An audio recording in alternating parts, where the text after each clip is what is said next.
पधारो, नरसिंहपुर नगरी पधारो।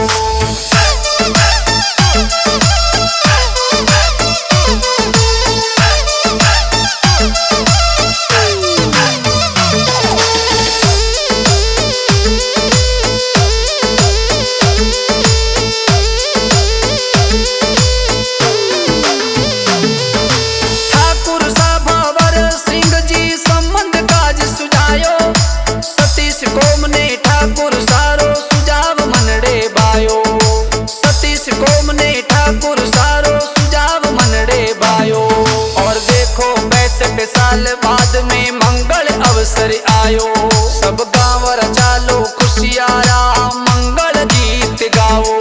ओ संबंध डोवन बहु बेटियारो अवसर है आयो, पधारो जी पधारो नरसिंहपुर नगरी पधारो, पधारो जी पधारो नरसिंहपुर नगरी पधारो, नरसिंहपुर नगरी पधारो।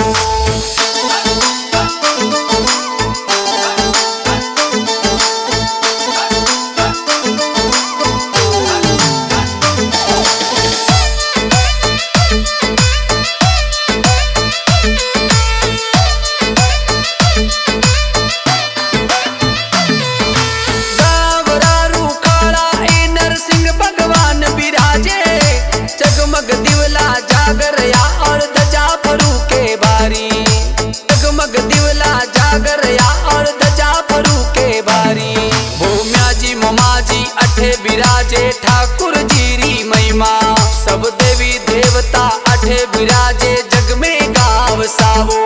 ओ संबंध डोवन बहु बेटियारो अवसर है आयो, पधारो जी पधारो नरसिंहपुर नगरी पधारो, पधारो जी पधारो नरसिंहपुर नगरी पधारो, नरसिंहपुर नगरी पधारो।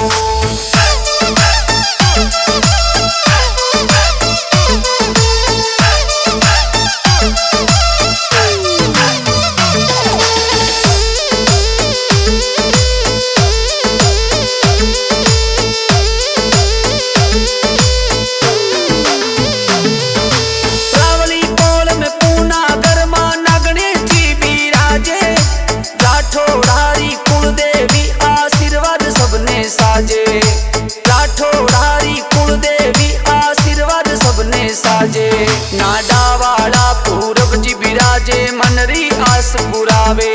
घर घर में लुगाया मंगला गावे, समाधि भालो ने गावे।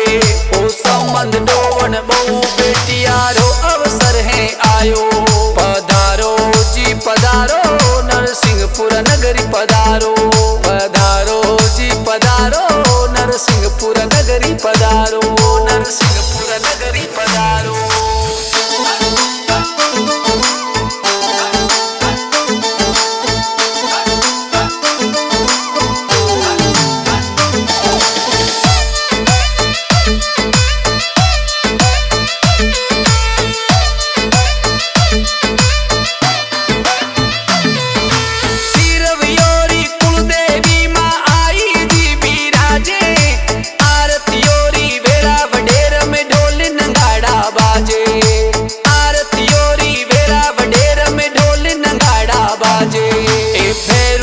महाराज गावरा सब संकट ने टाले, भोलेनाथ री कृपा सु सब काल दूर हो जावे।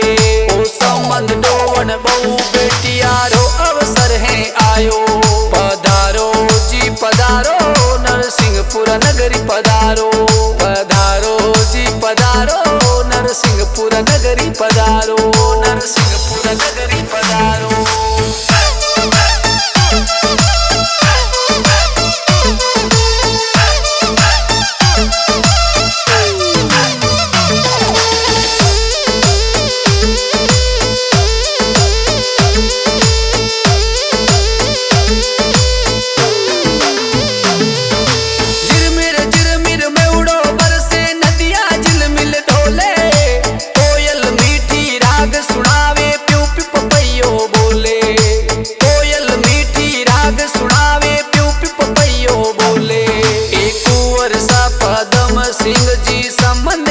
सुजायो सतीश कोमने कुंवर सारो सुझाव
देवी देवता अठे विराजा जग में गाव सावो।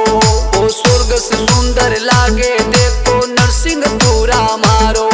ओ संबंध डोवन बहु बेटियारो अवसर है आयो। पधारो जी पधारो नरसिंहपुर नगरी पधारो। पधारो जी पधारो नरसिंहपुर नगरी पधारो। नरसिंहपुर नगरी पधारो।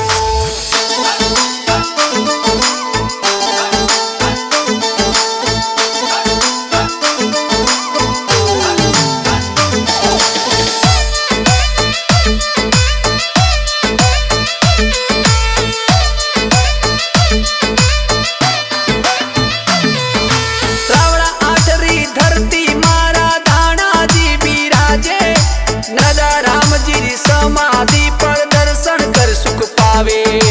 राजा राम जी समाधि पर दर्शन कर सुख पावे। और 5 सितंबर ने देखो ओ शुभ अवसर है आयो।